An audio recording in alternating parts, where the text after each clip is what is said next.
Ménil-Saint-Père tire un bilan positif pour la saison touristique. Plus d'activités, plus de touristes et plus de bateaux sur les lacs. Nous avons environ 80 000 personnes qui ont fréquenté nos 4 plages dans les périmètres de surveillance.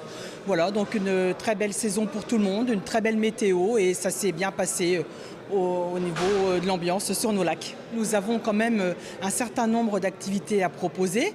Donc l'élément phare, je dirais, sur les Bordeaux, c'est notre voie verte, surtout depuis que l'on peut faire le tour du lac d'Orient, mais également toutes les randonnées dans les forêts du parc, la navigation bien sûr, donc elle a augmenté au niveau de nos ports pour la fréquentation des bateaux et des jet skis, et puis tout ce que l'on proposait comme activité plage notamment. Un dossier est à l'étude pour une requalification des Bordeaux à Ménil-Saint-Père. Le but, améliorer le site en sécurité et en confort avec une mise en valeur de l'environnement. Il y a un potentiel très important puisque nous sommes, par notre situation géographique, nous sommes situés pas loin de Paris, pas loin des pays belges, hollandais qui apprécient le tourisme nature. Aussi par le fait qu'en région parisienne, il n'y a pas forcément beaucoup de sites comparables. Globalement, l'idée c'est de mettre en avant le paysage du site et toutes les qualités écologiques, d'usage qui sont déjà présentes.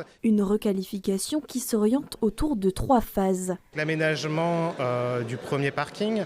Ce parking représente à peu près 160 places et l'idée étant de faire plus qu'un parking, c'est d'avoir cette vision de parc de stationnement, de parc urbain et de retrouver une nature requalifiée.